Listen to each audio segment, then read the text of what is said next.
Dear Kuya Allen, isang mapagpalang araw po sa inyo. Tawagin niyo na lang po akong Melchor.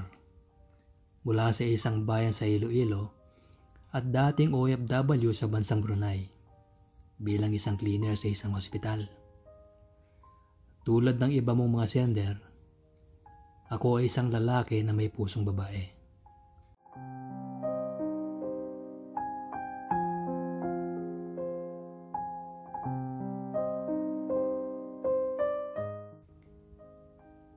Sa ospital na pinagtatrabahuhan ko, may naging close ako na Pinoy.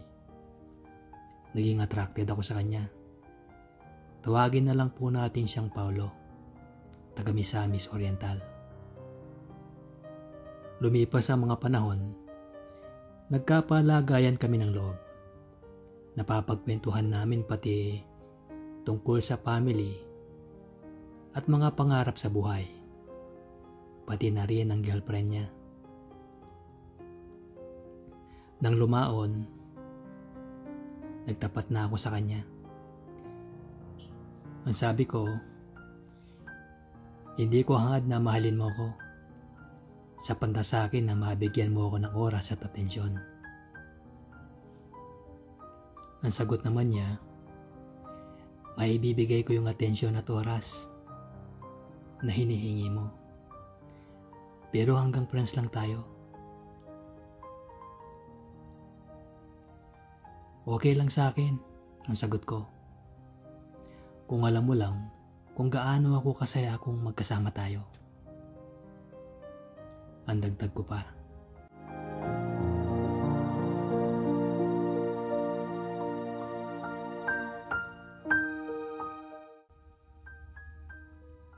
Partner ang naging tawagan namin sa isa't isa.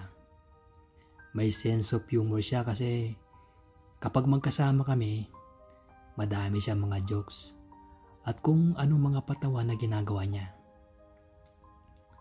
Pag nasa site, sabay kaming kumakain sa pantry ng mga workers.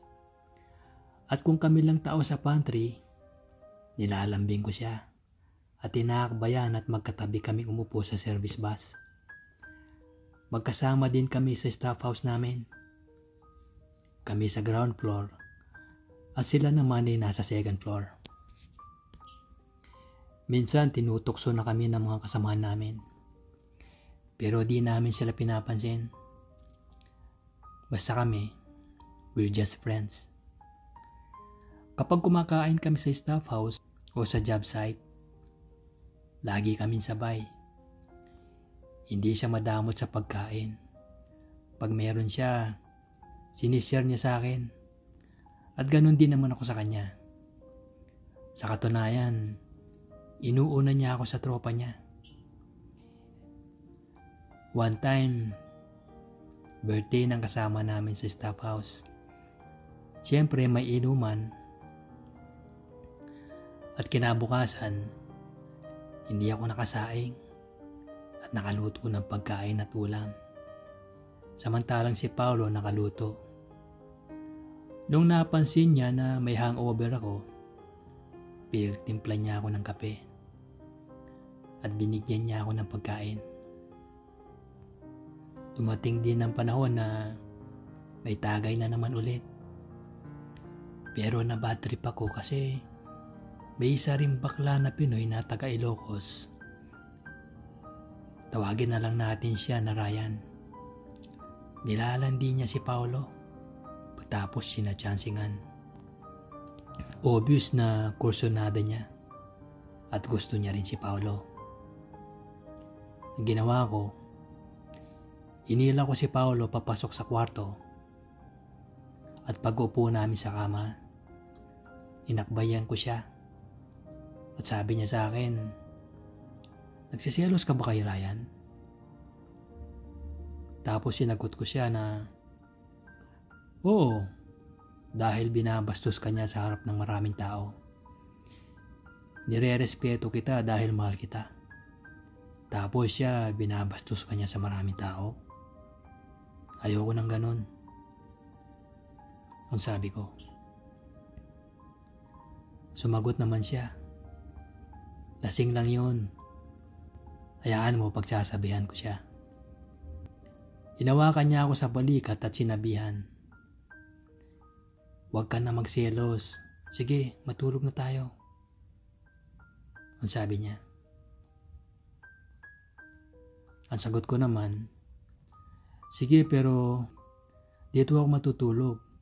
Kahit sa sahig lang." Ang sabi ko,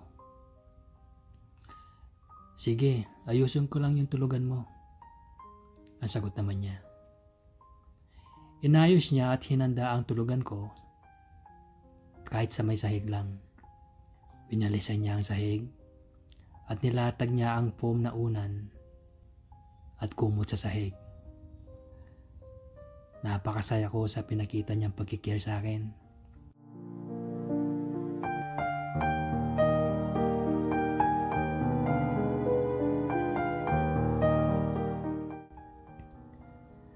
Kinabukasan pagdating namin sa job site, binigyan niya muli ako ng kape para pantanggal antok daw, sabi niya. Pero ayaw pa rin magpatalo ni Ryan. Porsigido pa rin siya na makuha ang loob ni Paolo. Tuwing umaga, binibigyan niya ng ulam si Paolo. Nagsiselos man ako at bad trip sa ginagawa niya, wala naman akong magawa. Okay na rin kasi yung ulam na binibigay ni Ryan kay Paolo, sinishare din sa akin ni Paolo yon. At kung minsan, hindi kami sabay ni Paolo sa pag-break time. Nagchat-chat siya sa akin na, "Kuha ka lang ng ulam dyan sa bag ko." Pero porsigido pa rin si Ryan na makuha man ang loob ni Paolo. Pero alam kong mas malapit ang loob sa akin ni Paolo. Dahil kami ang mas close. Tabi lagi sa upuan sa service bus. Mula papasok, pati pa uwi. Sa katunayan, nire-reserve niya ang upuan para sa akin. Kasi pag siyang nauna, nilalagay niya yung bag sa tabi niya na parang nakareserve na. At dahil malayo yung biyahe namin pauwi, nakakatulog ako na nakasandal sa balikat niya.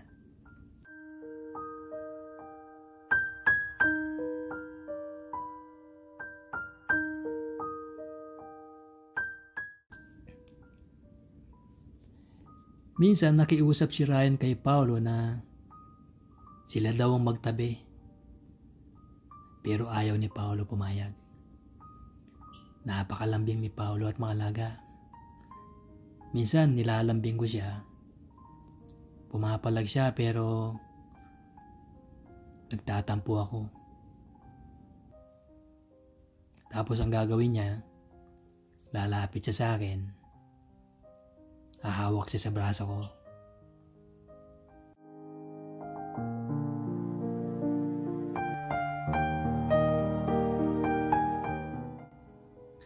Noong panahon na yon, akbay at halik lang ang ginagawa namin.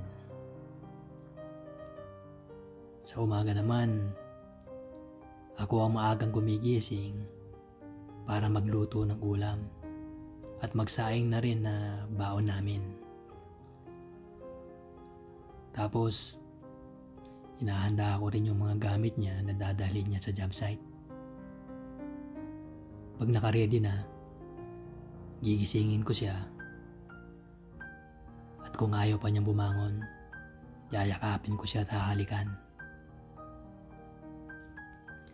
At dahil hindi nagpapatalo si Ryan, kapag umaga, pumapasok siya sa kwarto namin, tapos binibigyan ng ulam ni Ryan si Paolo. Minsan, naabutan niya kaming magkayakap.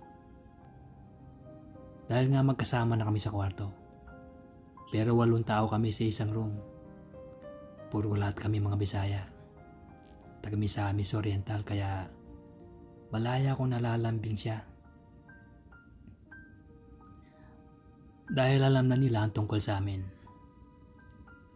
Pag nakikita yun ni Ryan, Inis na inis siya kapag nakikita niya kaming ganon. September ng 2018, na-aksidente ako habang naka-duty.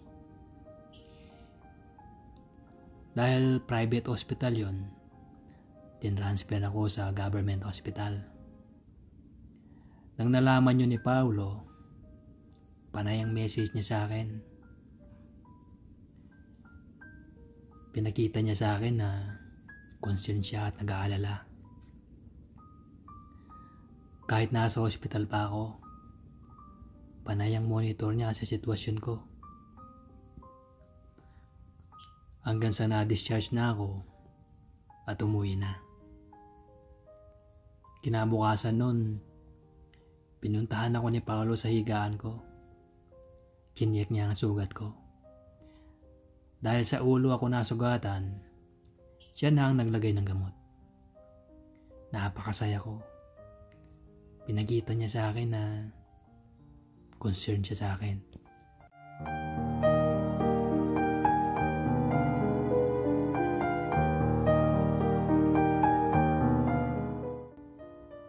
Noong October 2018 na, birthday yun ni Paulo. Day off niya. Samantalang ako naman ay panghapon ng duty. Kaya gumala kami. Pero bago kami gumala, sinamahan niya ako sa ospital para mapatanggal yung tahi sa sugat ko. Pagkatapos nun, pumunta kami sa mall. Nag-breakfast sa isang kilalang fast food. Siya ang nagbayad ng breakfast namin. At nagpa-take out pa siya ng 2 order. Isa sa kanya pananghalian. At siya naman para baunin ko sa job site. Si Ryan hindi pa rin nagpatalo para makuha rin ang loob ni Paulo. Kaya tuwing umaga, binibigyan pa rin niya ng ulam si Paulo. At kung ano ang mga niluluto kong ulam, ganon din ang niluluto niya. Pero ang hindi alam ni Ryan, yung mga binibigay niyang ulam kay Paulo, sinishare din ni Paulo sa akin yun. Nagpatuloy yung ganong setup. Iba ang job site ni Ryan, pero kami ni Paulo magkasama kami sa job site. Until first week of the month of December, na-transfer ako ng job site. Another challenge, another adjustment para sa bago kong trabaho. Bagong boss, mga bagong co-workers, at mga bagong kaibigan na rin sa bagong surroundings. Masakit at malungkot sa akin na malayo kay Paulo. Wala naman akong magawa dahil policy yun ng company.